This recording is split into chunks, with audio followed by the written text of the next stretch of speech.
Assalamualaikum warahmatullahi wabarakatuh. Sebelum kita memulai, mari kita dengar lantunan ayat suci Al-Quran dulu. Bismillahirrahmanirrahim. وَمَن يَتَّقِ اللَّهَ يَجْعَل لَّهُ مِنْ أَمْرِهِ يُسْرًا. Yang artinya, barang siapa yang bertakwa kepada Allah, niscaya Allah akan menjadikan baginya kemudahan dalam urusannya. Bismillahirrahmanirrahim. Assalamualaikum warahmatullahi wabarakatuh. Semoga kalian semua sehat selalu ya, diberikan keselamatan juga ya, dan kebahagiaan tentunya. Baik, untuk materi kita pada pertemuan ke-7, nggak kerasa ya. Jadi nanti minggu depan kita akan melakukan UTS ya, ujian tengah semester. Dan ini pertemuan yang ke-7 di penghujung UTS ya. Saya akan share dulu.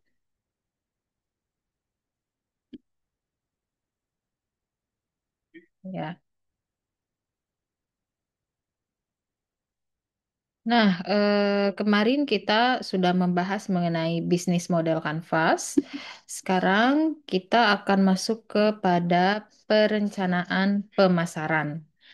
Jadi, teman-teman, dalam setiap bisnis, apapun bisnis itu dibangun ya, apalagi bisnis retail, bisnis jasa, dan lainnya, perencanaan pemasaran itu sangatlah penting. Nah, ini bisa mendongkrak penjualan, pendapatan ya, agar omset kita naik, begitu kan? Tetapi dalam pemasaran ini juga disesuaikan dengan jenis bisnis yang kita jalankan. Ya, artinya teori ini tidak bisa juga dipakai semua, tetapi juga bisa dipilah-pilah sebaiknya mana yang kiranya cocok untuk bisnis yang sedang dijalankan, gitu ya. Nah, tentu saja Ibu ingin Anda-Anda semua dalam mempelajari yang pertemuan ketujuh ini, Anda bisa menjelaskan mengenai segmenting, targeting, positioning. Ini penting agar kalian bisa melacak konsumen mana yang berpotensial untuk melancarkan atau memasarkan bisnis yang sedang kita jalani. Kemudian selanjutnya ada customer value. Jadi kita juga akan mempelajari tentang bagaimana customer atau cara memperlakukan customer, feedbacknya dan lain-lain. Kemudian juga yang terakhir kita akan mempelajari mengenai marketing mix ya. Apa itu marketing mix? Kita langsung saja ke yang pertama dulu, yaitu tentang pasar dan pemasaran ya. Nah, definisi pasar sebenarnya sudah tidak asing lagi di telinga kita ya. Mungkin kalau yang jurusan IPS ataupun di SMA-nya itu lebih senang belajar ekonomi itu sudah sering didengar begitu ya. Nah, saya ulangi lagi, secara sederhana, pasar itu dapat diartikan sebagai tempat bertemunya para penjual dan pembeli untuk melakukan transaksi. Itu dinamakan dengan pasar. Ini sebenarnya definisi ini sudah eh, puluhan tahun yang lalu mungkin ya dipendengarkan, dijelaskan kepada semua bidang studi ekonomi. Nah, tapi apakah yang sekarang itu pasar ini berlaku seperti ini? Ini ada pergeseran, teman-teman ya. Pergeserannya mungkin di situ bertemunya para penjual dan pembeli. Ini tentu saja ada tempatnya kan di sini sebagai tempat bertemunya. Nah, tempat di sini ini bukan lagi secara fisik ya, tetapi juga bisa secara non fisik. Contohnya untuk sekarang ini di era 5.0 ya, orang lebih senang bertransaksi itu secara online. Seperti itu. Nanti kita akan bahas selanjutnya. Kemudian pemasaran, sedangkan pemasaran ini merupakan aktivitasnya. Jadi kalau pasar itu tempatnya, pemasaran itu aktivitas untuk atau proses untuk menciptakan, menyampaikan dan mengkomunikasikan serta memberitakan penawaran suatu produk ke konsumen. Jadi untuk kita memberikan kita mendirikan bisnis, tapi kita bingung produk kita itu bagaimana dikenal oleh masyarakat, oleh para pembeli, calon pembeli, itu kan harus ada aktivitas untuk memperkenalkan agar produk kita ini dikenal. Nah, inilah aktivitas ini dinamakan dengan pemasaran. Di mana tentu saja aktivitas itu banyak sekali ragam yang seperti misalnya mengkomunikasikan, menyampaikan, ya kan, maupun memberikan penawaran. Nah, hal-hal seperti itu maksud Ibu adalah hal-hal yang memang perlu disampaikan kepada para masyarakat, para calon pembeli, agar mereka pertama mengenal produk kita, tertarik untuk membeli produk kita. Cuma di sini banyak ragamnya lagi, gitu ya. Banyak caranya lagi. Em, Tidak bisa dipatok misalnya cara menyampaikannya itu juga di sini masih luas artiannya. Jadi menyampaikan ini apakah door to door atau dari mulut ke mulut atau dari sekarang karena sudah zaman media sosial ya atau melalui pesan pribadi. Nah, ini yang penting tersampaikan informasi yang ingin kita sampaikan terkait dengan bisnis kita. Nah, lalu bagaimana dengan pemasaran di abad ke-21 ini? Sebelum membahas, mari kita rumuskan dulu mengenai segmentasi target dan juga positioning. Nah, segmenting, targeting, positioning ini adalah tiga hal yang wajib dalam pemasaran ya, teman-teman ya. Nah, di sini latar belakang kenapa kita harus melakukan hal ini adalah eh, karena pembeli ini, teman-teman, terdiri dari berbagai macam kelompok, ya. Jadi juga selain berbagai macam kelompok, tentu saja di dalamnya merupakan banyak selera, ya, karena banyak pemikirannya juga berbeda, keinginannya, semuanya itu beragam. Nah, oleh karena itu, di sini pengusaha harus pandai menentukan segmen mana nih yang akan dimasuki. Pengusaha juga harus pandai menetapkan pasar sasaran yang tepat. Nah, kemudian seorang pengusaha juga harus dapat memposisikan produknya di antara produk-produk yang lain, gitu ya. Nah, ini semua ada ilmunya. Segmentasi pasar ini adalah membagi-bagi pasar menjadi beberapa kelompok pembeli berbeda.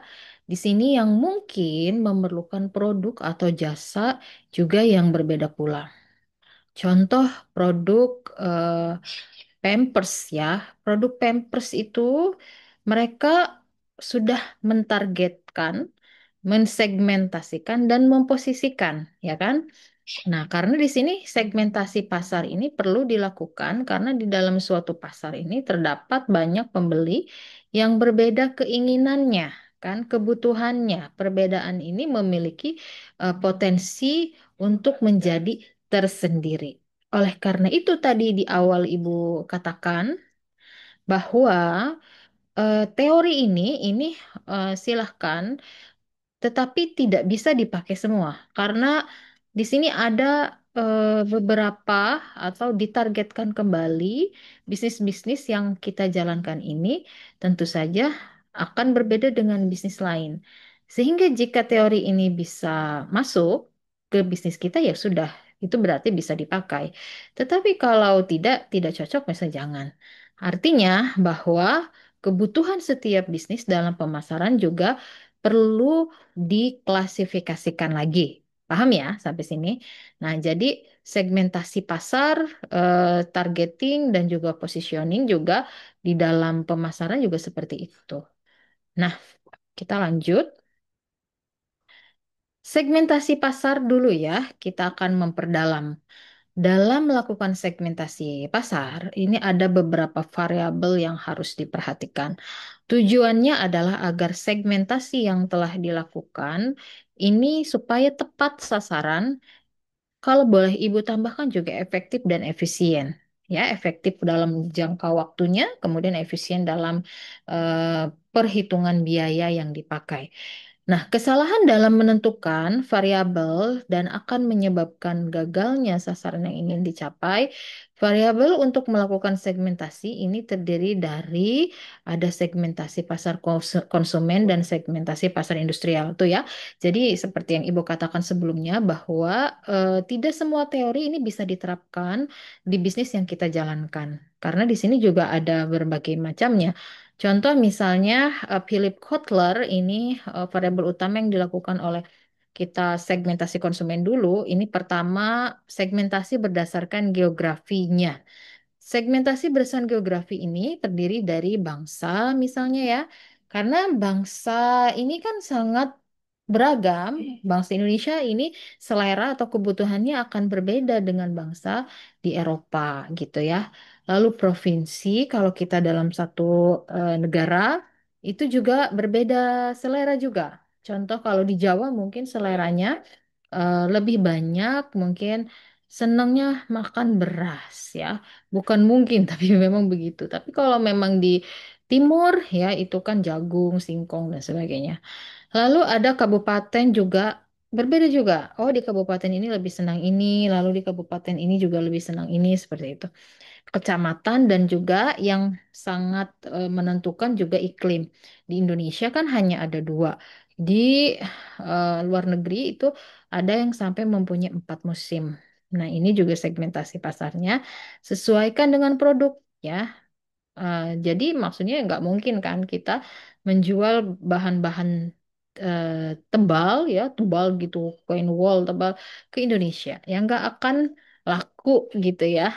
Tidak akan selaku mungkin mereka kalau memasarkannya ya di negara 4 musim, terutama di bagian musim salju gitu. Intinya ini pembagian pasar ini dilakukan hanya dengan melayani atau menjual produk bangsa atau negara tertentu atau hanya dijual provinsi tertentu. Jadi tidak semua produk itu bisa dijual di berbagai negara, ya.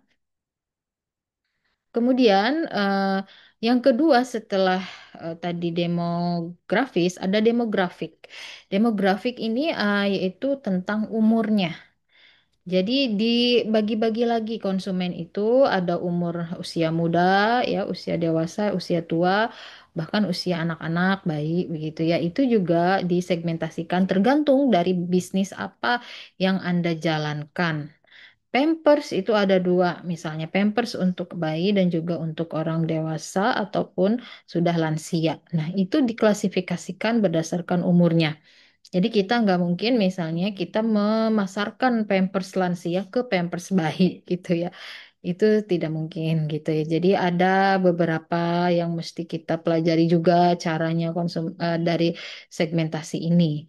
Kemudian jenis kelamin. Ya, jenis kelamin tentu saja di dunia itu ada dua ya, ada laki-laki dan juga ada perempuan. Masing-masing laki-laki dan perempuan itu juga punya fashion tersendiri, kebutuhan masing-masing ya. Silahkan ditargetkan apakah produk yang kita jalankan ini khusus untuk perempuan atau khusus untuk laki-laki atau justru khusus untuk kedua-duanya juga bisa. Kemudian ukuran keluarga. Nah, ini juga keluarga juga merupakan yang perlu diperhitungkan ya. Karena kan di dalam satu apa namanya lingkungan manusia itu pasti ke keluarga dulu ya, yang keluarga inti ya. Itu. Kemudian daur hidup keluarga. Nah, daur hidup itu dia ya berulang ya. Pasti keluarga contoh seperti yang kebutuhan di lingkungan keluarga itu kan seperti peralatan mandi, dapur itu kan pasti terus-terusan gitu ya. Lalu pendapatan ini juga ya sangat mempengaruhi ya. Pendapatan di suatu daerah tidak sama dengan pendapatan di daerah yang lain, terutama daerahnya yang sudah maju. Kemudian jenis pekerjaan juga ini eh, hal yang penting dalam mensegmentasikan pasar. Lalu pendidikan itu juga penting ya karena biasanya dengan em, sosial yang pendidikannya lebih tinggi itu berarti selera mereka juga lebih tinggi gitu ya. Dan ini juga terkait juga dengan siklus pendapatan juga. Lalu ada agama. udah clear kalau agama udah pasti nggak mungkin kalian jualan kerudung ke gereja gitu ya, nggak mungkin. Kemudian beras, lalu kebangsaan ya. Ini juga bisa mempengaruhi segmentasi pasar. Artinya, di sini pembagian pasar dilakukan hanya dengan melayani atau menjual produk kepada umur-umur tertentu, misalnya susu untuk bayi, kalau jenis kelamin lipstik untuk wanita, agama halal untuk Islam dan tidak halal untuk non-Islam dan seterusnya ya, seperti itu. Lalu yang ketiga selain demografik juga psikografik ini terdiri dari kelas sosial. Jadi psikologisnya ya.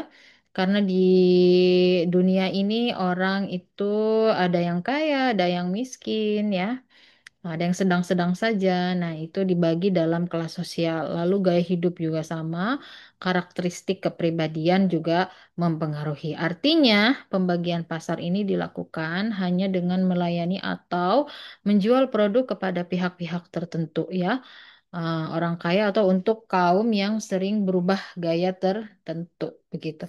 Nah, segmentasi ini berdasarkan perilaku terdiri dari pengetahuan ya, sikap, kegunaan, tanggapan terhadap suatu produk. Artinya, pembagian pasar dilakukan hanya dengan melayani atau menjual produk kepada pihak-pihak tertentu, orang yang memiliki pengetahuan luas dan rasional, atau untuk kaum yang peduli terhadap hal-hal tertentu.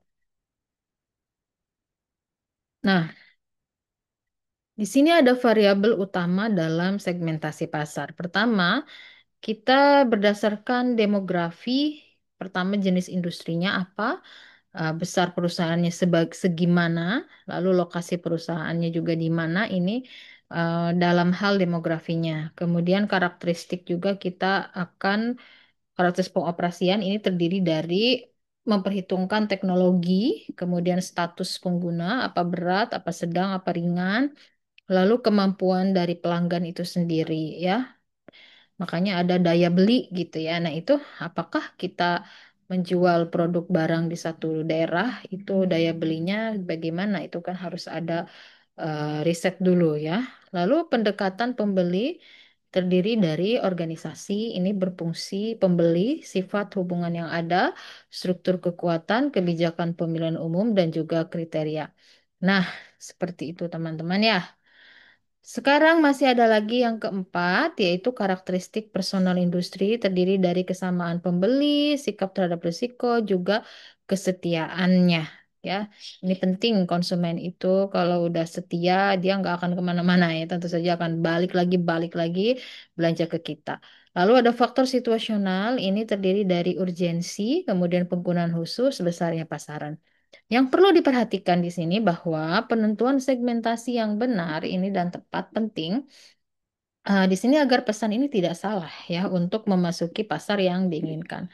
Hal yang paling utama itu adalah penentuan jumlah dan juga pertumbuhan dalam penetapan pasar sasaran. Nah, setelah segmentasi dilakukan terdapat beberapa segmen yang dianggap potensial untuk digarap. Nah, menetapkan pasar sasaran ini berarti mengevaluasi keaktifan setiap segmen, kemudian memilih salah satu dari segmen pasar atau lebih untuk juga dilayani.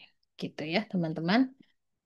Nah, untuk targeting atau pasar sasaran di sini menetapkan dengan cara mengembangkan ukuran ya ataupun daya tarik segmen. Kemudian memilih segmen sasaran yang diinginkan. Nah, di sini ada beberapa hal dalam kegiatan menetapkan pasar sasaran, yaitu ada evaluasi segmen pasar. Di sini dievaluasinya dari ukuran ya, pertumbuhan segmen, tentang penjualan terakhir, proyeksi laju pertumbuhan dan margin laba dari setiap segmen. Nanti itu dianalisis, kemudian struktur segmen. Yang menarik ini juga dianalisis profit atau tidak gitu ya. Kemudian sasaran dan sumber daya perusahaan. Ini juga diantaranya energi yang dimiliki perusahaan juga ya. Kedua, memilih segmen yang menentukan satu atau lebih segmen yang memiliki nilai tinggi bagi perusahaan segmen mana dan berapa banyak juga yang dapat dilayani. Nah, di sini ada pemasaran serba sama. Serba sama itu yaitu melayani semua pasar dan pasar itu tidak ada perbedaan. Perlu dicari apa yang sama dalam kebutuhan konsumen. Biasanya produk seperti permen itu dapat dipasarkan untuk semua orang ya. Keuntungan pemasaran serba sama ini adalah dapat lebih menghemat biaya. Jadi nggak perlu segmen-segmen ini semua suka permen gitu ya.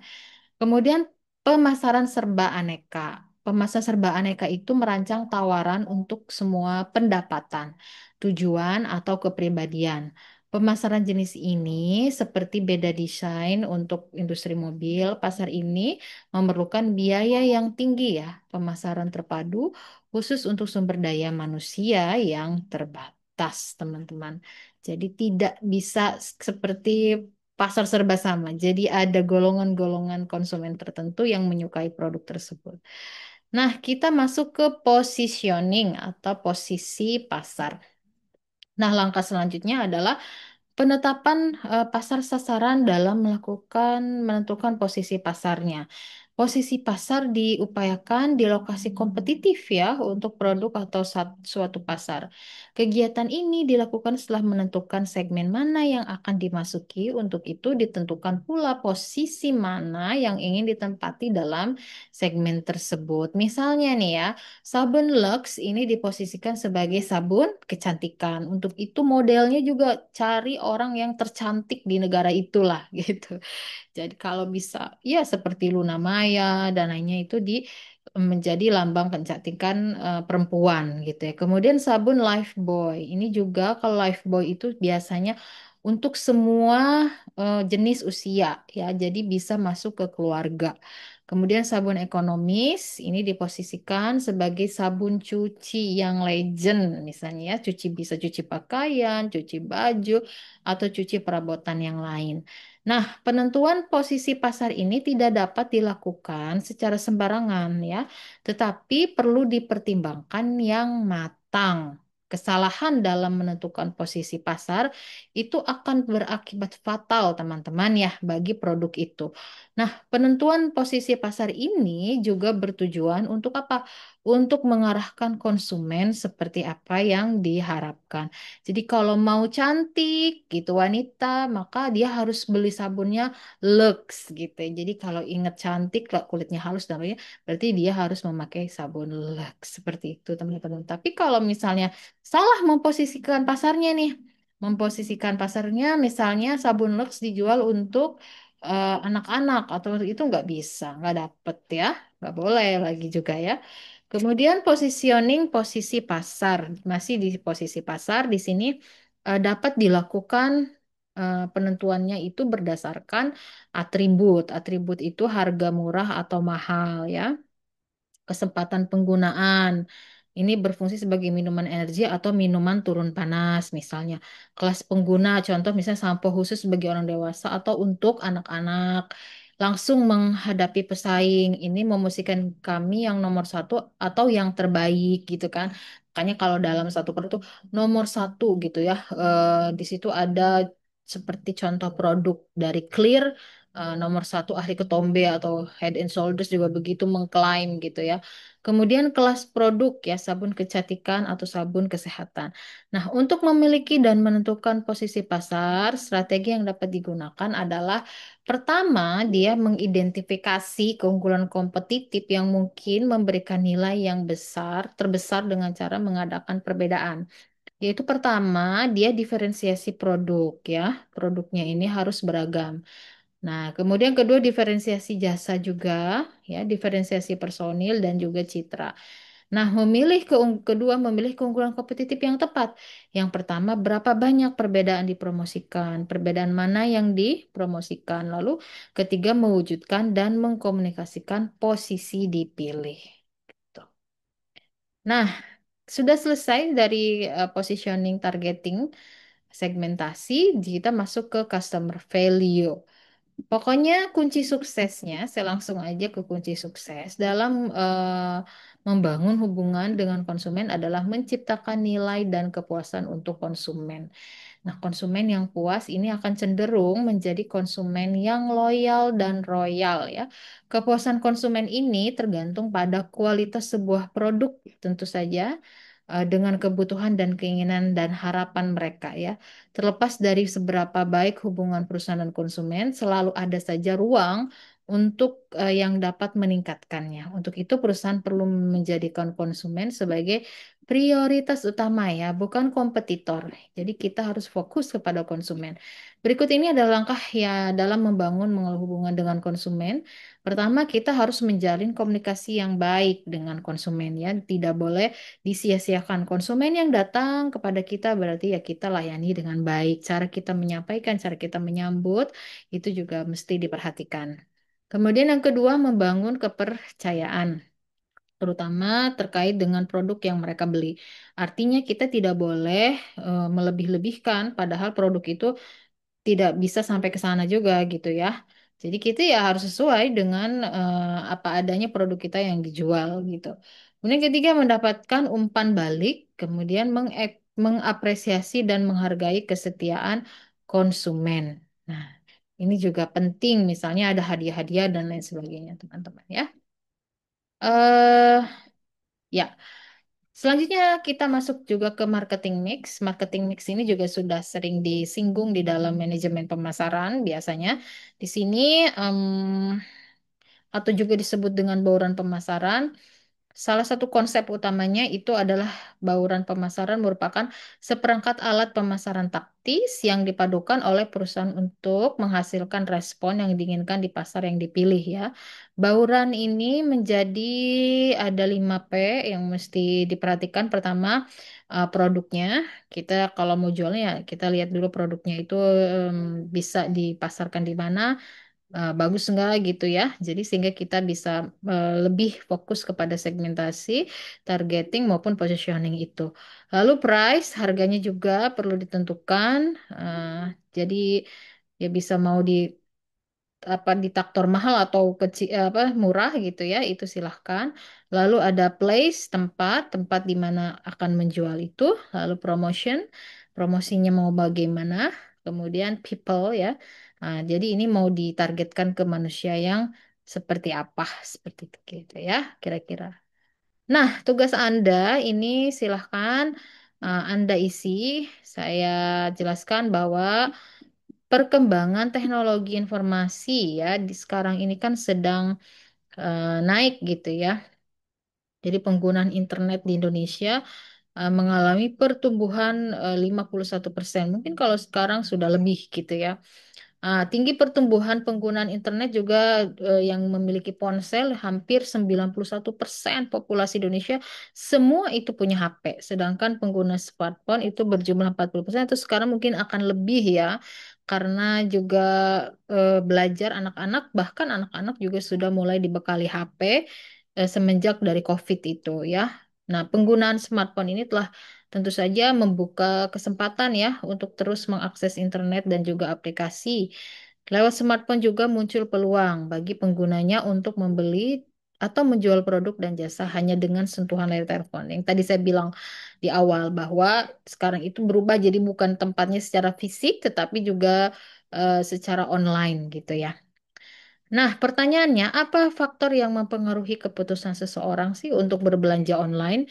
Yang kedua, menurut Anda apa itu konsep digital marketing dan bagaimana peran digital marketing dalam perkembangan wirausaha?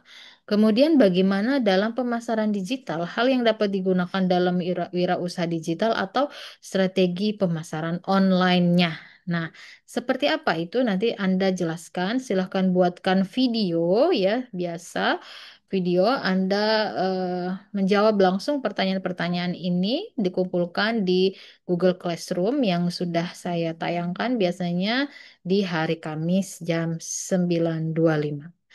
Oke, terima kasih banyak sudah memperhatikan materi ini dari awal sampai akhir. Apabila ada yang kurang mengerti ataupun ingin dikonfirmasi, silahkan menghubungi saya.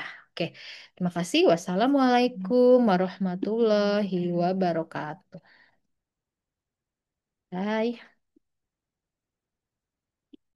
Terima kasih sudah menonton. Wassalamualaikum warahmatullahi wabarakatuh. Bye-bye.